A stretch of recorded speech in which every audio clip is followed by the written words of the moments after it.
All right, let's get right into it. Today, we are diving deep into the world of social media automation. It's a space that's just packed with promises of insane growth, but how does any of it actually work?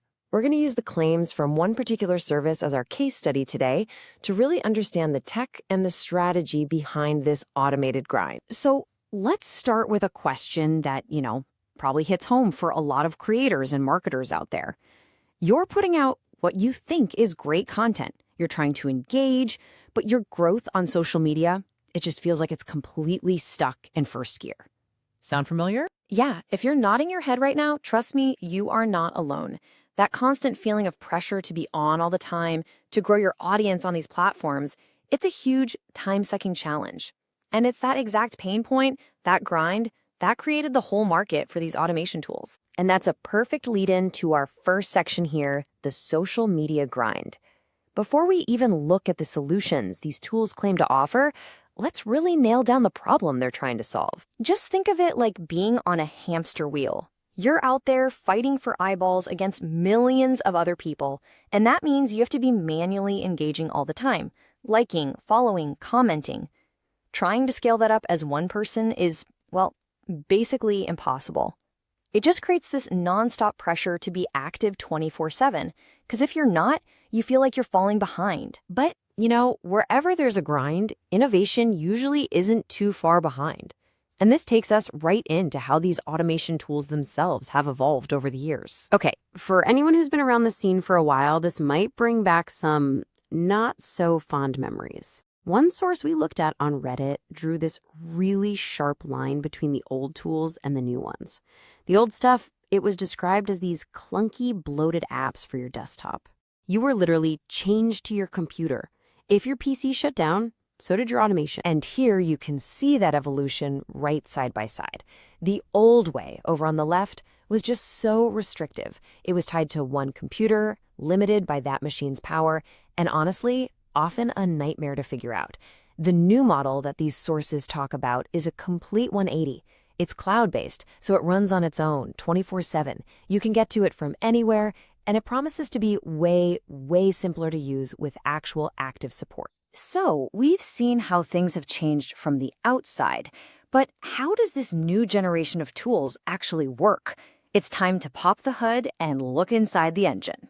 And this right here, this is the million-dollar question for anybody, even considering these tools. Safety. I mean, social media platforms are working around the clock to find and shut down bots. So how does a service like this claim to automate all these actions without getting your account flagged or, worse, banned? Okay, so the first part of their answer is this really fascinating idea they call real phone automation.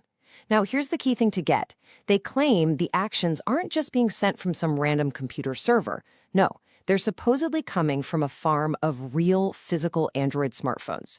The whole goal is to make every single action look like it's coming from a real person holding a real phone. And then, layered right on top of that, is another critical piece of this puzzle: premium proxies.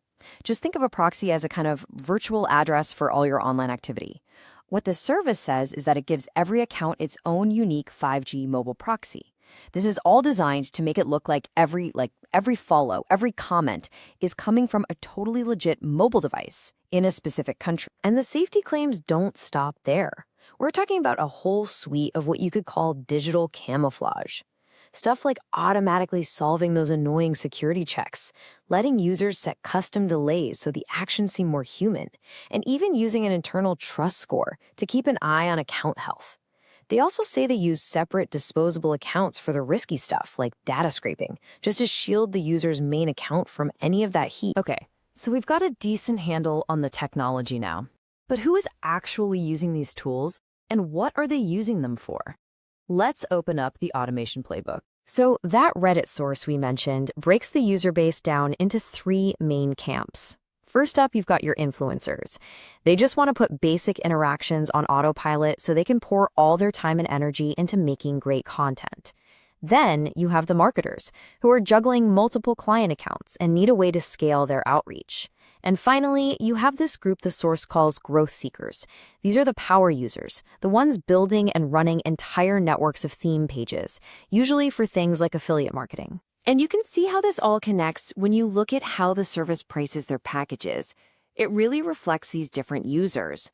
Notice that key feature they're claiming for each level. Premium 1 for an individual gets you 1 real Android phone. Premium 5 for a business gets you 5. It directly ties the price you're paying to that core real phone tech we were just talking about. And of course, to back all this up, the service is going to show off testimonials from its users. This one here, from a user named Inyaki, credits their growth entirely to the platform's tools, even calling it the best tool out there.